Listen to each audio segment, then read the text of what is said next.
अति विनीत मृदु शीतल वाणी, बोले राम जोर जुग पानी।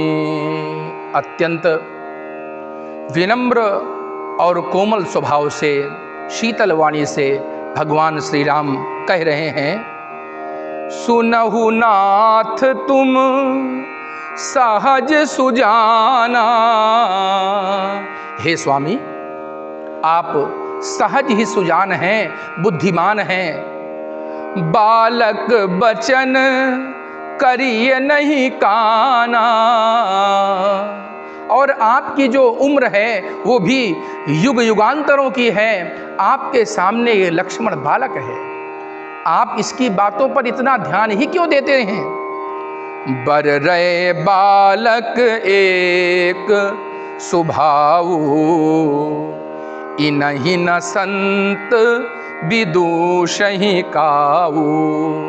बर्रैया माने ततैया, और बालक का स्वभाव एक जैसा होता है। क्षणिक रुष्टा, क्षणिक तुष्टा, रुष्टा तुष्टा, क्षणै क्षणै ही। तो आप बालकों की बातों पर ध्यान ना दें। वास्तव में लक्ष्मण ने आपका कुछ भी नहीं बिगाड़ा, वास्तविक अपराधी तो आपका मैं हूं। कृपा कोप बधु बधब गोसाई, मुँह पर करिय दास की नाई। अगर आप मारना ही चाहते हैं तो मुझे मारिए, लक्ष्मण को नहीं। और आप वो बताइए जिससे आपका ये रोष दूर हो सके। कहा मुनि राम जाई रिस कैसे, कहा मुनि राम जाई रिस कैसे। वो देख अजहूँ अनुज तब चितब अनैसे। तुम्हारा भाई आज भी तिरछी निगाह से मुझे देख रहा है और तुम कह रहे हो कि मैं क्रोध को समाप्त कर दूं।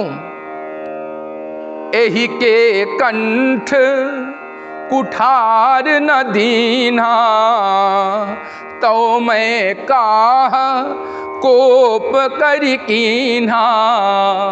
अगर अपने परशु से मैंने इस बालक का वध नहीं किया तो फिर मेरे क्रोध करने का लाभ ही क्या रहा। बहई न हाथ दहई रिस छाती, भा कुठार कुंठित नृप घाती। आतताई राजाओं को क्षण भर में मौत के घाट उतारने वाला आज परशु काम क्यों नहीं कर रहा। पहई न हाथ, बारंबार परशु लेकर के लक्ष्मण जी को मारने का प्रयास कर रहे हैं, परंतु उनका हाथ आज साथ नहीं दे रहा, मानो रोक रहा हो। दहई रिस छाती, और क्रोध के कारण उनके हृदय में जलन हो रही है। मन में सोचते हैं, अरे राजाओं को एक पल में मौत देने वाला मेरा आज ये कुठार साथ नहीं दे रहा।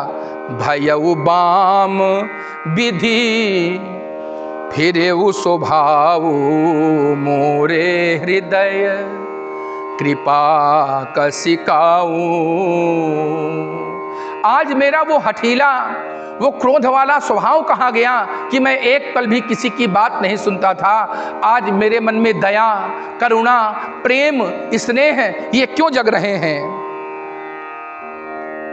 इस प्रकार से बारंबार सोच रहे हैं। और परशुराम जी जनक जी से कहते हैं, देख जनक हठी बालक एहू, कीन चाहत जड़ जमपुर गेहू। अरे जनक, तुम इसको समझाओ। मुझे लगता है ये यमराज के पास जाना चाहता है, ऐसा इसने ठान लिया है। बेगी करहू, इसको जल्दी मेरी आंखों से दूर कर दो। तो लक्ष्मण जी मन ही मन कहते हैं कि भैया आंख बंद कर लो तो संसार में कोई है ही नहीं है, आप अपनी आंख बंद कर लो।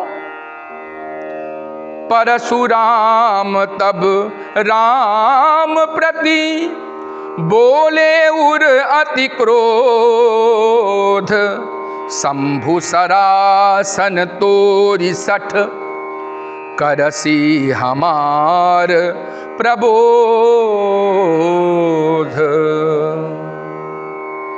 परशुराम जी राम से कहते हैं कि अरे तुमने मेरे गुरुदेव के धनुष को तोड़ दिया और अब मुझे प्रबोध अर्थात ज्ञान दे रहे हो।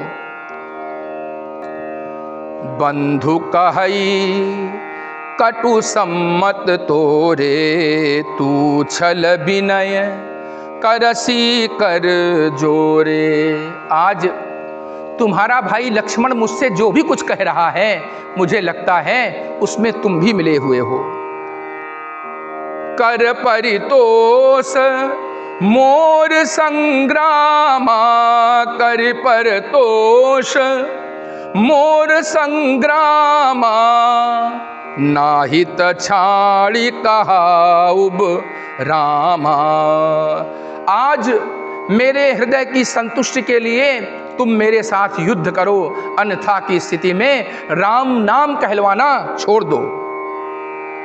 अरे तुम दोनों भाई मेरे साथ छल कर रहे हो, मैं तुम्हें आज बंधु के समेत मृत्यु के घाट उतार दूंगा। भृगुपति बकहीं कुठार उठाए, मन मुस्काई राम सिर नाए। क्रोध में व्यक्ति का व्यक्तित्व नष्ट हो जाता है। मानो उग्रतर तपस्वी परशुराम जी के लिए गोस्वामी जी ऐसे शब्द लिख रहे हैं, ये भी कह सकते थे भृगुपति कहाँ ही कुठार उठाए, पर ये कह रहे हैं भृगुपति बकहीं कुठार उठाए। आज मानो भगवान श्री राम और लक्ष्मण को क्रोध के कारण नहीं पहचान पा रहे हैं परशुराम जी। तो श्री राम जी कहते हैं कि हे प्रभु, आप क्रोध का परित्याग करिए, क्रोध ब्राह्मणों को शोभा नहीं देता। प्रभु ही सेवकहीं समर कस, तजहु विप्र बर रोष। बेसु बिलो के कहसी कछु, बालक हूँ नहीं दोष। हे विप्रवर, आप क्रोध को पी जाइए, क्योंकि आपका वेश ही ऐसा है, आधा ब्राह्मणों का और आधा वीरों का। इस कारण से मेरे भाई ने कुछ कह दिया होगा। हे प्रभु, भला हमारी आपकी समता कैसे हो सकती है? क्यों? राम मात्र लघु नाम हमारा, परशु सहित बड़ नाम तुम्हारा। मेरा नाम तो मात्र राम है और आपका नाम परशुराम है, भला हम आपकी बराबरी कहाँ से कर सकते हैं महाराज?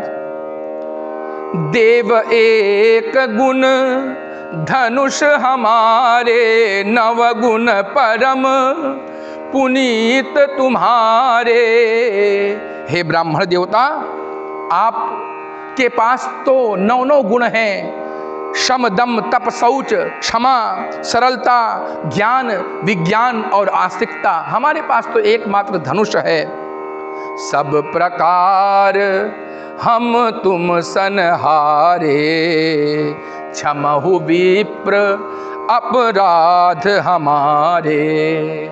बारंबार कहते हैं कि हे विप्र, हमारे अपराधों को आप क्षमा करिए।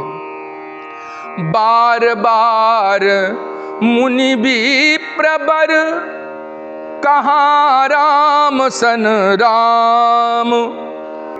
बोले भृगुपति सरुष हसी, तहूँ बंधु समबाम।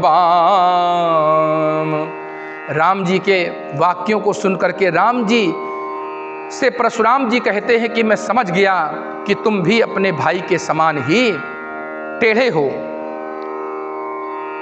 निपटहि द्विज करी जानई मोही, मैं जस विप्र सुनावऊं तो ही। मैं ऐसा वैसा विप्र नहीं हूं कि मात्र त्रिपुंड लगा के वेद पाठ करता रहता हूँ और भिक्षा मांगने के लिए जाता हूँ। सुनो मैं कैसा विप्र हूँ।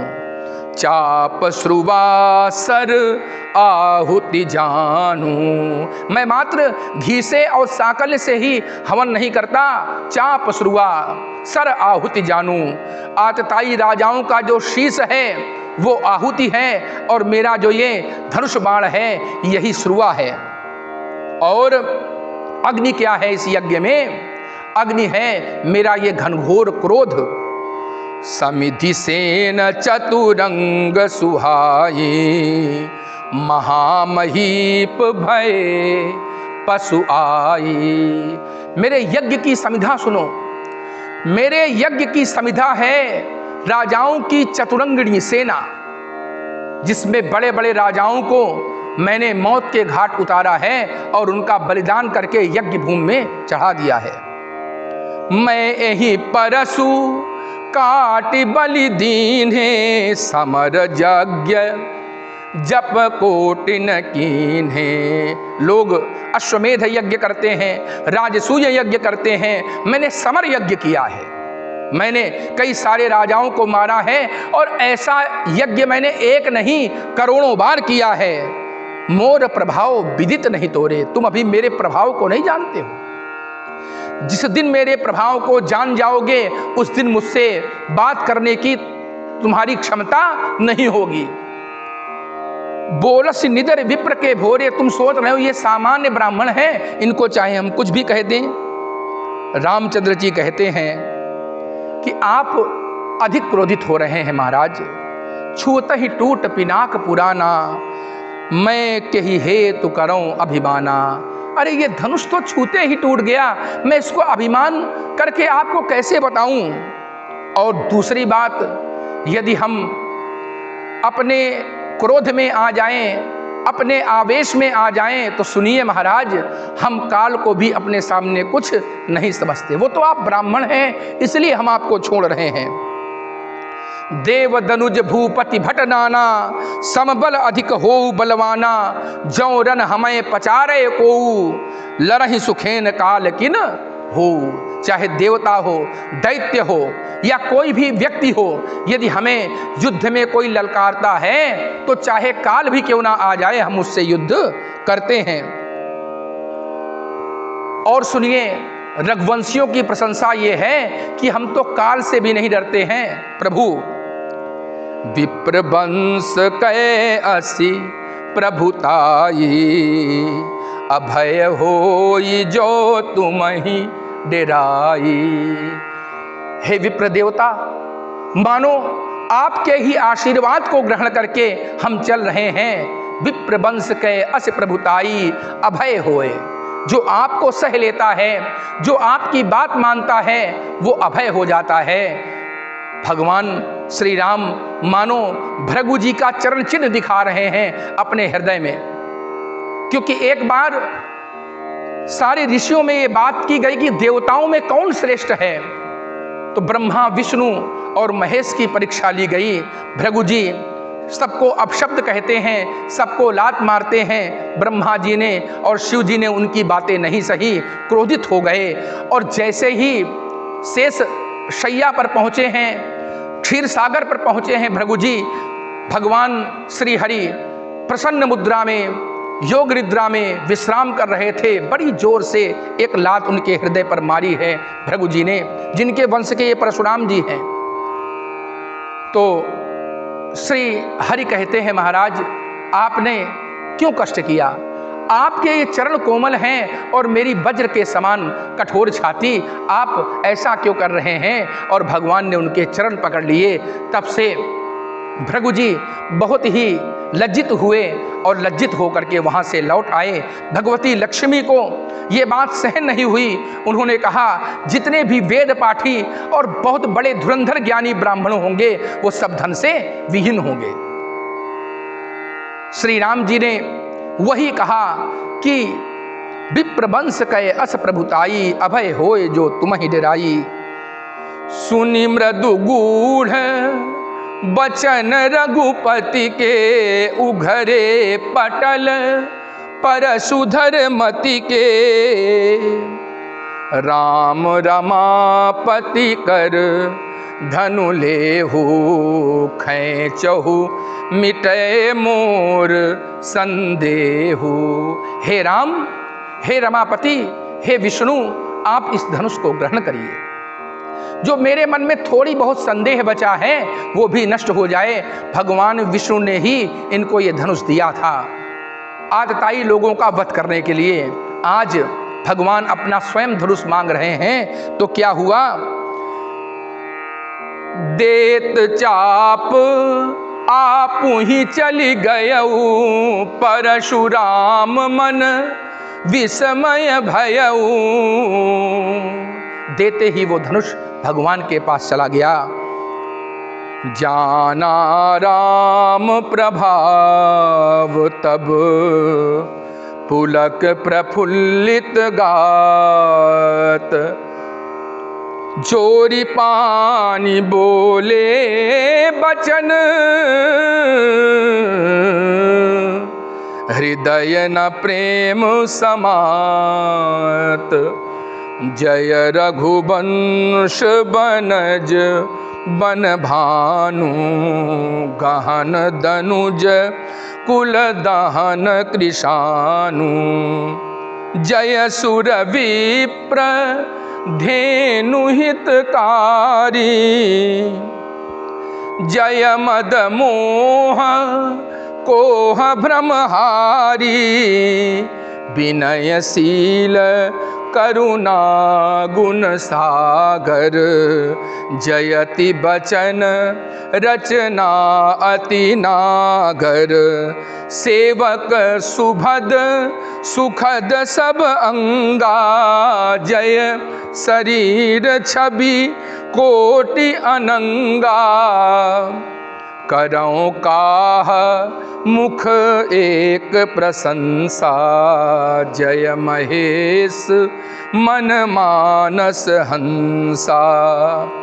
अनुचित बहुत कहूँ अज्ञाता, क्षमहु क्षमा मंदिर दो भ्राता।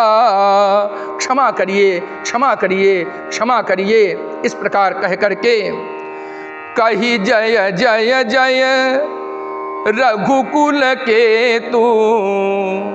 भृगुपति गए बनहि तप हेतु। श्री राम जी की जय हो, श्री राम जी की जय हो, ऐसा उच्चारण करते हुए परशुराम जी तपस्या के लिए चल दिए। बोलिए सियावर रामचंद्र की जय।